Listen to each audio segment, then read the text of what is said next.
Hi, everyone. It's Dr. Decker, and it's good to see you all. Thanks so much to the many of you who tuned in this morning on Zoom. It was good to see you in History 322, Monuments and Memory.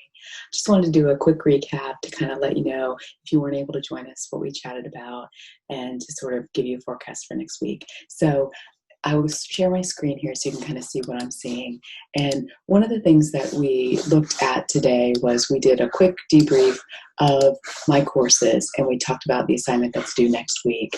We also looked at the discussion boards, so make sure you're sort of tuning into that.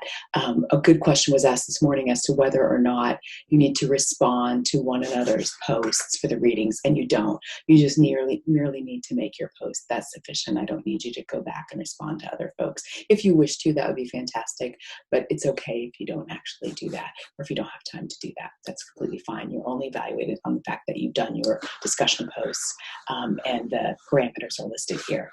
We also spent some time talking about the readings that were for this week, particularly the Wiley readings. There's the general Grossi reading about commemoration as activism. I think that's a really important reading because it's sort of setting up the stage for what commemoration means in the 21st century, at least as interpreted by Grossi. But we did also spend some time looking at the Wiley statue. So Kendall Wiley is the artist. This is his piece here, which is called Rumors of War, out in front of the Virginia Museum of Fine Arts.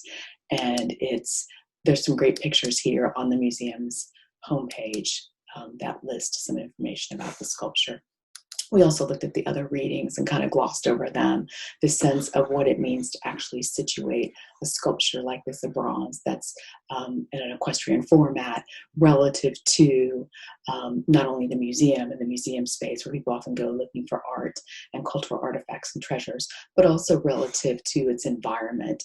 And for that, I would turn to very simply a Google Maps of where this new sculpture is located. The Wiley sculpture is here at the museum, and then its proximity to its referent or its reference point, which is the statue of Jeb Stuart, who was in the military in the Confederacy, in their military. So this idea of what that means to be about 1 mile apart from one another in terms of reference points.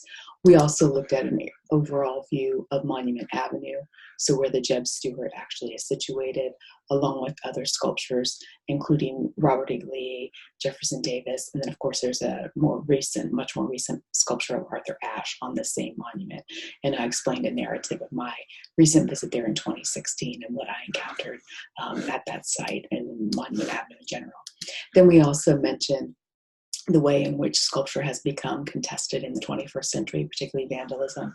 And I mentioned this article here, as well as very recently, some of the more contentious issues surrounding how monuments should be controlled, whether that's on a local, state, or otherwise level. So that's been brewing a while since post-2017 with Charlottesville, and then the most recent ruling just this month in March of 2020 by the Virginia State Legislature. So Richmond is in Virginia.